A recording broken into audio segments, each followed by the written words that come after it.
صلاۃ التسبیح یہ نماز ایسی ہے کہ انسان کے صغیرہ اور کبیرہ گناہ معاف کروا دیتی ہے۔ یہ نماز حضور اکرم صلی اللہ علیہ وسلم نے اپنے چچا حضرت عباس رضی اللہ تعالی عنہ کو تعلیم فرمائی تھی اور فرمایا تھا کہ ہو سکے تو روزانہ ورنہ ہر جمعے کو یا ہر سال میں ایک مرتبہ یا پھر زندگی میں ایک مرتبہ ضرور پڑھ لینا۔ یہ نماز رنج، غم اور سختی کے وقت نہایت مفید ہے۔ اس نماز کی 4 رکعتیں ہیں اور وہ 4 رکعتیں کس طریقے سے پڑھنی ہیں؟ 4 رکعتیں پڑھنے کا طریقہ یہ ہے کہ سب سے پہلے تو یاد رکھنا چاہیے جو الفاظ الگ سے پڑھے جاتے ہیں دوسری نمازوں میں وہ الفاظ نہیں ہیں۔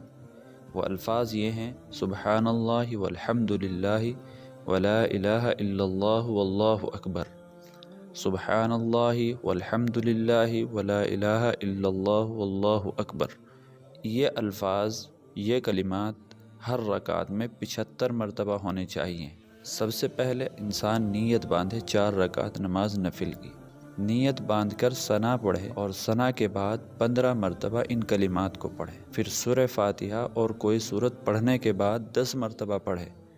رکوع میں سبحان ربی العظیم کے بعد 10 مرتبہ پڑھے اور رکوع سے سیدھا کھڑا ہو کر 10 مرتبہ پڑھے۔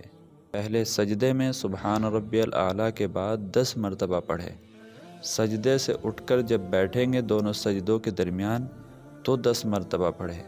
پھر دوسرے سجدے میں سبحان ربی الاعلیٰ کے بعد 10 مرتبہ پڑھے۔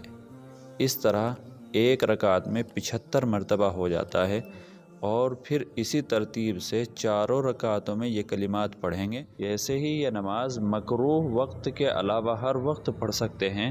اس نماز کی بہت فضیلتیں آئی ہے اور اس نماز کا بہت بڑا ثواب ہے۔ اس نماز سے اللہ تبارک و تعالی انسان کے صغیرہ اور کبیرہ گناہ معاف کر دیتا ہے، بشرطے کہ اس کے اوپر کوئی حقوق العباد نہ ہو۔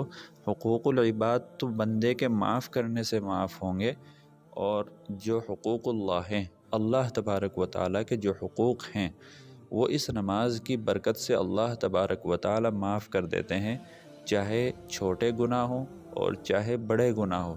تمام گناہوں کو اللہ تبارک و تعالیٰ اس مخصوص نماز کی بدولت معاف فرما دیتے ہیں۔ امید ہے کہ نماز کا طریقہ سمجھ میں آ گیا ہوگا۔ آپ مجھے بھی اپنی دعاؤں میں یاد رکھیں اور تمام مسلمانوں کے لیے اس نماز کے بعد خاص طور سے دعا فرمائیں۔ اللہ تبارک و تعالی ہمارے تمام پریشانیوں کو آسان فرمائیں اور امت مسلمہ کو اللہ تبارک و تعالی ہر طرح کے نقصان سے محفوظ فرمائے۔ آمین۔